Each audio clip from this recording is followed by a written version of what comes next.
Alright everyone, it's another video on a map or on maps of Bass Strait from around the period of around 1798 to 1802. Alright, this map, I've done a video previously on it.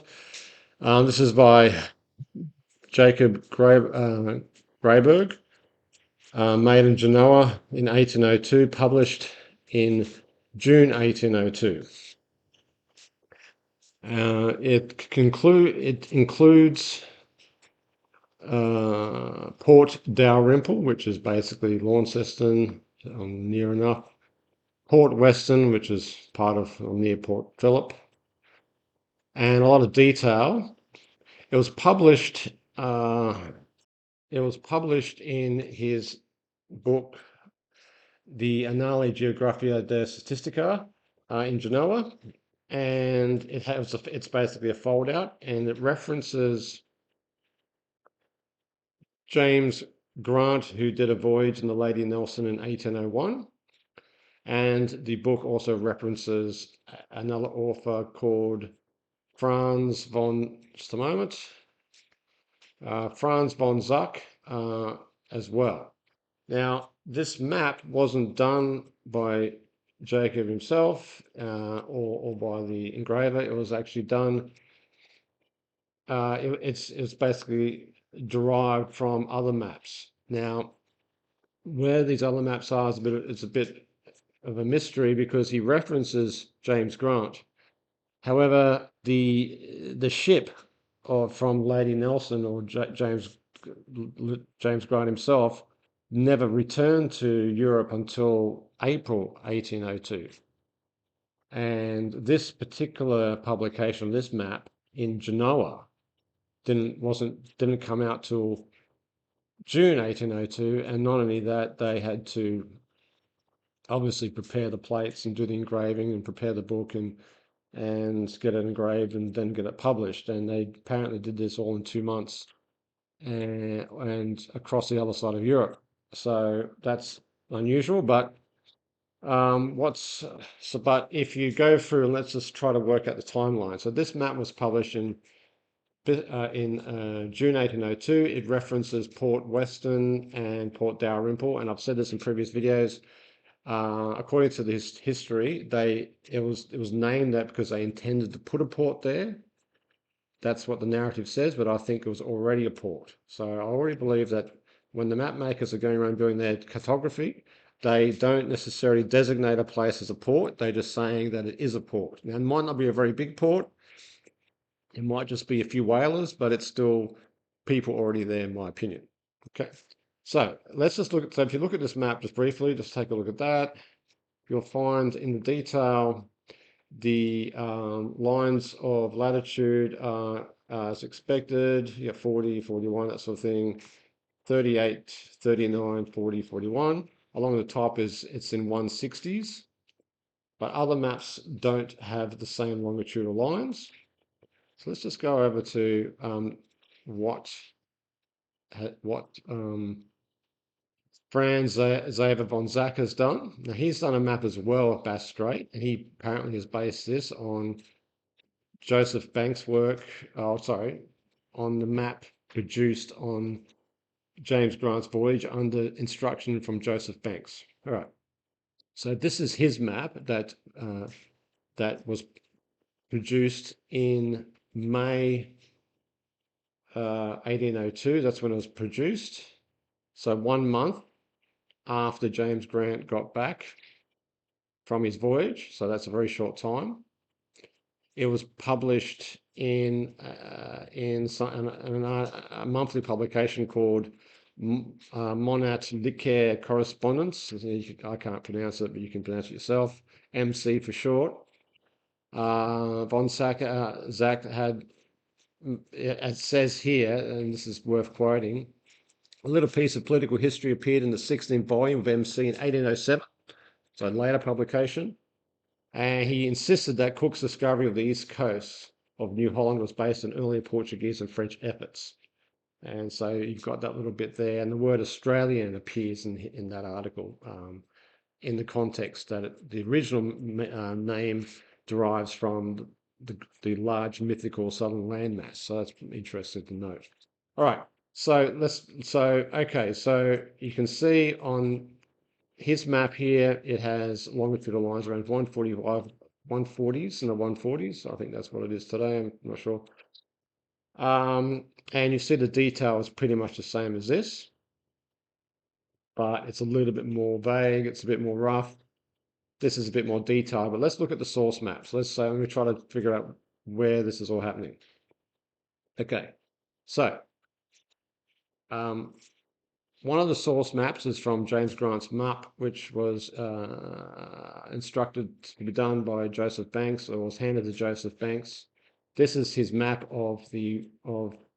and this was produced in 1801 on the Lord Nelson ship, I think. And you'll see there's a reasonable amount of detail here, and it goes further along here, coast, but it has nothing of Van Diemen's Land or the islands. So that's apparently one of the source maps and the main source map, which is unusual. So let's look at Flinders, which did quite a few maps, particularly in the 1798, 17. Let's have a look. This one. This was Matthew Flinders' effort in 1798 to 1799. He did quite a lot of detail. He didn't go that far west, but he did from Western Port. See, he names it Western Port. He names Dalrymple. He's got quite a fair bit of detail. And this is his first effort. He later does another extensive map when he circumnavigates Australia, and he does a lot more work. So that's in itself a study of doing his maps. But you'll notice just in this one, this is the one that would have been the basis for maps copied and fleshed out. You'll see on the East Coast it's pretty vague. So the West Coast, there's not much. There's some detail, but you don't have the Macquarie Harbour and that sort of thing. So you're missing some things. There's a French map that sort of derives from this. I'll just try to find it. Just give me a sec. This is the French map that is built off that one. The French did sort of their version of it. It's not by a French explorer, but it's based on Flinders' work. So, and I believe that it was this map that Jacob Graberg also referenced when he tried to build his maps. So he acknowledges Grant, but I think he uses this. So it's a bit of a mixed bag of work in terms of sourcing maps. Once again, all these maps, whether they're French or otherwise, always name Port Dalrymple and the Western Port. Interestingly, Flinders was an avid cartographer, and he has also he also did quite a lot around the Spencer's Gulf, and he names Port Lincoln apparently after his hometown, even though when the French survey the same area, they name it something else, but they still call it a port.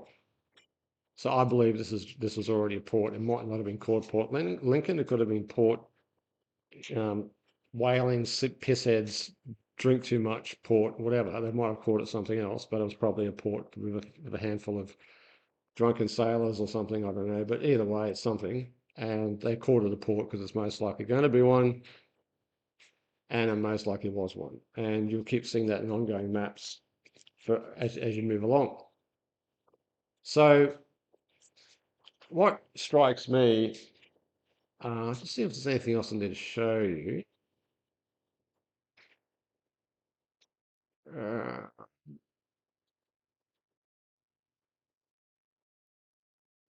What have we got here? That's right. Oh yeah, so this one's got a bit more detail. This was produced. This is by Flinders, and it was published in 1814, but it was based on his work in 1798 and 1802. So this is where it's got a bit more fleshed out and a bit more detail and a bit more accurate. Apparently based on the work of 1798 to 1802 by Flinders. but published in 1814. So these things such as Port Phillip would have been a later annotation. You've got Port Dalrymple here as well. However, keep in mind, this is now called Port Phillip. And Port Phillip was only scantily established. It wasn't even established as a port. There was a settlement in 1804 that failed, and it was never a port until apparently 1835.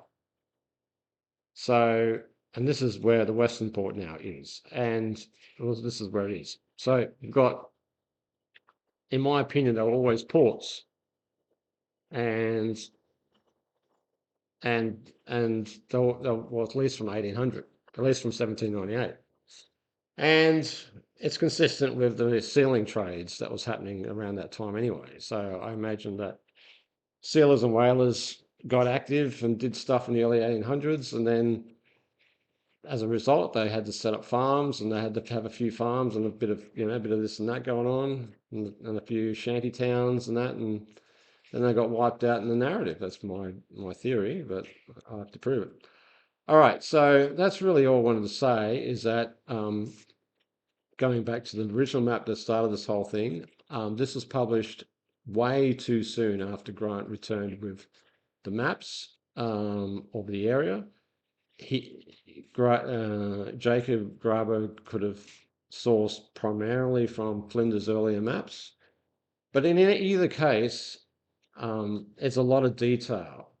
And if you compare it to the coastline of Tasmania, in some ways, Jacob Graberg's map of 1802 is a little bit more accurate or a little bit more realistic. And if you look at the shape and you look at his map, it looks, you've got the points here and the outer bulge there. But if you go to the most likely source map, let's see which one it is. Sorry, I'm moving around a bit here. This is a bit vague on those sections, as if Flinders didn't quite know. And I get the impression that maybe there was other maps being distributed between Genoa and London that we weren't quite aware of. And certainly there's too much evidence about these ports in the area that are consistent with the growing whaling and sealing trade that would have required places to stop. According to, and I'll do another video on that, okay? Because I have my theories more on how I think that actually panned out. All right, well, that's it.